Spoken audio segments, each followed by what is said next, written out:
Aicinājums Latviju brauciet jūriņā. Tas bija rosinājums latviešiem pārvarēt atpalicību un saurupību, rast godpilnu vietu pasaules ekonomiskajā apritē. 1864. gadā ar Krišānu Valdemāru ierosmi un gādību Ainažos tika dibināta pirmā latviešu un igauņu jūrskola. Kopš Ainažu jūrskolas dibināšanas ir pagājis 150 gadu, un nu brīvas Latvijas pilsoņi izbraukuši visas jūras, izgājuši pasaulē, vienojušies Eiropas Savienībā, piepulcējušies Eirozonā. Un nevelti, Latvijas pirmā eiro kolekcijas monēta, kas veltīta Ainažu jūrskolas jubilejai, tika prezentēta tieši šeit, Ainažu jūrskolā. Tas bija ļoti skaists brīdis, ļoti skaists notikums mūsu muzeja dzīvē, kad mēs pirms 4 gadiem rakstījām uz Latvijas banku, nonācām kontaktā ar Marutas kundzi tieši, ja? Viņi mūs laipni uzklausīja, un tad mēs gaidījām atbildi, mēs bijām ļoti priecīgi, kad atbildi bija pozitīva, ka Ainažu jūrskolai būs sava monēta. Un tagad pirmā eiro kolekcijas monēta pirmajai jūrskolai. 2 reiz pirmā, tas taču ļoti skaisti. Mēs saņēmām šo ierosinājumu pirms 4 gadiem. Tas ļoti labi iekļaujas bankas, teiksim, tajā kopējā monētu koncepcijā.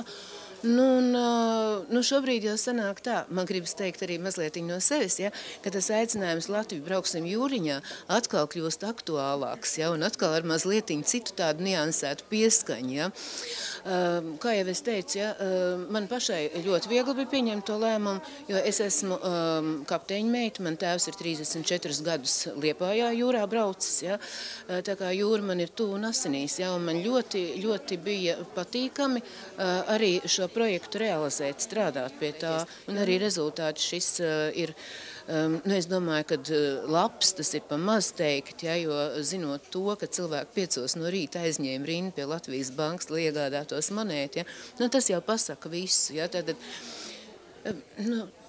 vienkārši sakot, tas ir milzīgs gandarījums, ja, kad ir tik augsts novērtējums saņemts. Dažādi zīmīgs datums, 5. marts.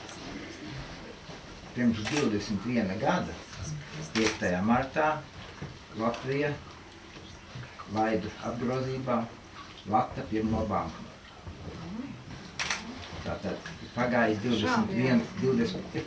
tieši 21 gads, un mēs atkal satiekamies vēsturiskā citā notikumā. Bet galu galā cilvēku dzīvē varbūt tas 20 gadi. Ir diezgan liels laiks, bet monētu, naudas vēsturē, tas, kā naudas pazinēja, zina, protams, un arī daudzi citi, ir pavisam varbūt īsts laiciņš. Gribētu jums pasniegt šo pirmo monētiņu, lai krājās tad sudrabs pūriņa. Paldies!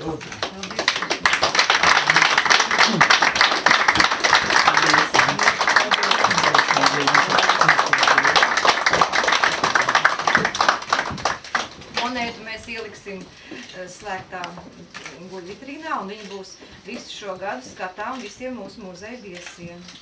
Gandarījums par to, ka varbūt tiks atzīta jūrniecība Latvijā. Jo Latvija ir liela jūras valsts. Viņa bija un ir liela jūras valsts. Pamati ir likti šeit.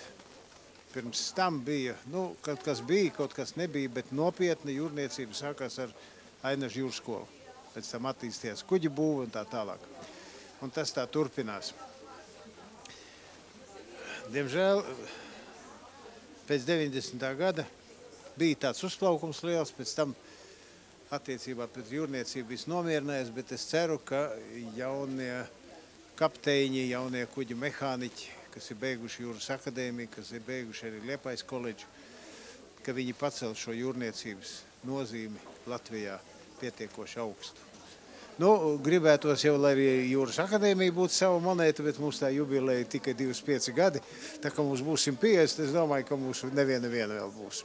Izstrādājot dizainu, arī tāda, es droši vien neparasta lieta, kursā īsti nebija noteikts, ja jāpiedāvā nominālā Latvija eiro. Tas bija runa, ka būs 5, bet īstenībā skaidrs gan tas, un tad es atceros, kad es liku čitās skicēs eiro, citās es liku latus, bet 4 burti. Tagad mēs esam Eirozonā.